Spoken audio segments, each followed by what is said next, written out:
Miss Lynn here at the Sun Prairie Public Library, and welcome back to another book for Black History Month in the month of February. Today we'll be reading What Do You Do with a Voice Like That? The story of extraordinary Congresswoman Barbara Jordan. And before we get started, in this book, I just want to point out at the very end, look at all this information in the author's note. It's a big, long timeline dating all of her life with important events. There's a lot of information here. All right, let's get started. What do you do with a voice like that? The story of extraordinary Congresswoman Barbara Jordan. Written by Barton, illustrated by Ekua Holmes, published by Beach Lane Books. Growing up in the 5th Ward of Houston, Texas, Barbara Jordan stood out. She may have looked like other kids. She may have acted like other kids. But she sure didn't sound like other kids. Not with that voice of hers. That voice, that big, bold, booming, crisp, clear, confident voice. It caused folks to sit right up, stand up straight, and take notice. What do you do with a voice like that? Well, first, you give that voice something to say. Barbara recited poetry at church. She memorized speeches for school. She entered oratory contests and in 1952 won a trip to Chicago, the first time she'd ever left Texas. Barbara was proud of herself and proud of her voice. It was laying a path for her. But where would that path lead? On Sunday evenings, Barbara would talk things over with Grandpa Patton. Would she become a preacher like her father and like her mother could have been? Or a teacher like those who encouraged her at Phyllis Wheatley High? Or perhaps she'd become a lawyer. Not many black women had achieved that, but one who had done so visited Wheatley and gave a stirring speech. Barbara was inspired. Being a lawyer would be a marvelous use of her voice. But before that can happen, what's the next thing you do with a voice like that? You give it more knowledge to work with. College opened Barbara's eyes to how the country was changing, and how it wasn't. She learned how to find facts for herself, debate important issues, defend good ideas, and dismantle bad ones. Her law classes challenged her more than anything she'd known. She hid her struggles from her classmates, studying long and hard and out of sight. And when she graduated, yes, Barbara became a lawyer. But being a lawyer bored her. She used a typewriter and a pen a lot more than she did her voice. There was not enough work to occupy her time or her mind. There was, however, lots of political work that needed doing. In 1960, America was not as free or as fair a place as it could be. Barbara believed that politics could change that, so she got involved. One night, a scheduled speaker was absent, and Barbara was asked if she would fill in. She said yes. The audience loved her. They trusted her. Most important, they were inspired to do something, to get out and vote, and to help round up others and get them to vote. Her voice had made a difference. Barbara, bitten by the political bug, as she later put it, knew just what to do with a voice like that. She put it to public use. Barbara wanted more justice and more equality. She knew that these things began with more citizens sharing their own voices with their representatives in government. To make sure they got heard, Barbara decided to run for political office herself. So she ran, and she lost.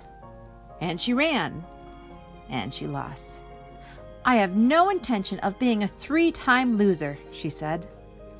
She ran a 3rd time. This time she won. As a Texas state senator, Barbara represented the people she'd grown up among. Before, she'd merely trusted in the political system. Now she was part of it. When it works right, the system makes laws that improves our lives and makes sure that people, both the powerful and the powerless, follow those laws. Changes to our laws sometimes come from raising a ruckus outside the system, but Barbara's way was to make change from within. Sometimes that change, such as higher pay for farm laborers and more aid for people who got hurt at work, took place in public through debates on the Senate floor. Sometimes it didn't. Barbara got to know the other senators as individuals, and despite their differences, they came to relate to her in the same way. When each listened to what the other had to say, they could hear what was important to them, and it helped them all do a better job. Other Texans who had never paid any attention to women of color heard the wisdom in her voice, which helped them do better too. Well then, what do you do with a voice like that? You share it with the entire country.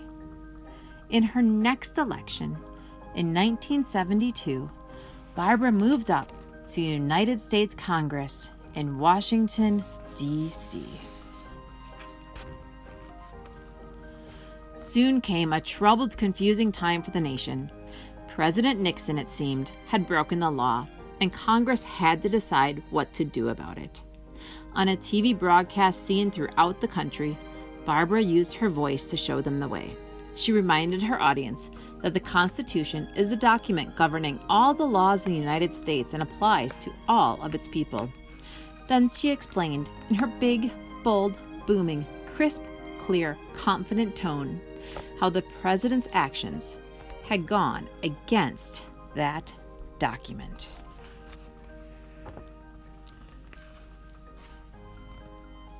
My faith in the Constitution is whole.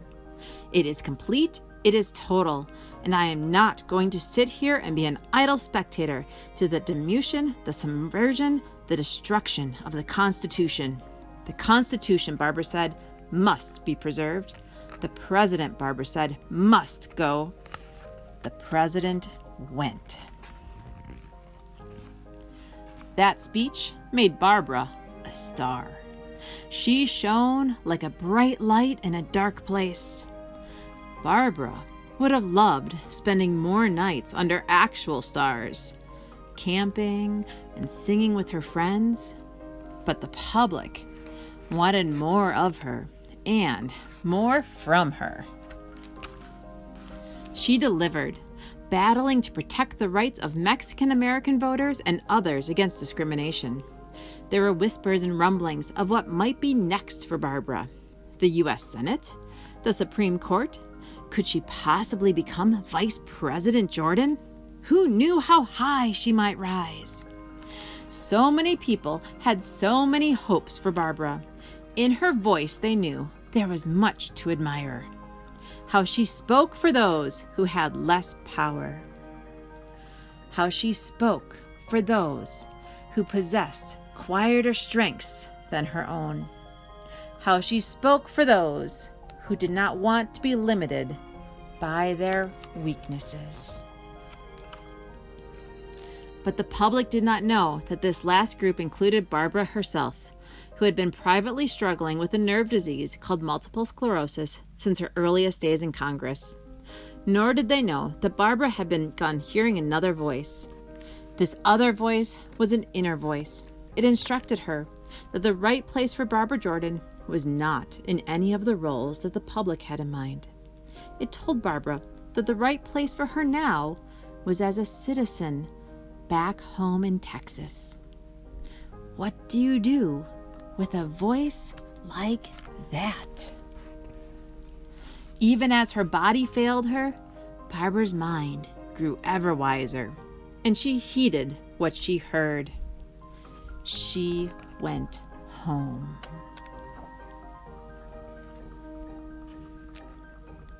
There, she became a teacher. College students who intended to put their own voices to public use lined up for the chance to learn from her. in her classroom, you can bet that they sat right up, stood up straight, and took notice of the values she imparted: equality, justice, trust. Barbara used her voice to instruct and implore and inspire them, not just to get out and do something, but to do the right thing. And when the occasion called for it, say at a basketball game with students such as those she taught, students like Barbara herself once had been, she even used her voice to raise a ruckus. Barbara Jordan's former students still move among us, striving to do work that would have made her proud. Hearing echoes of her words as they try to make life better for all of us. For when it has been silenced, what do we do with a voice like that? We remember it and we honor it by making our own voices heard.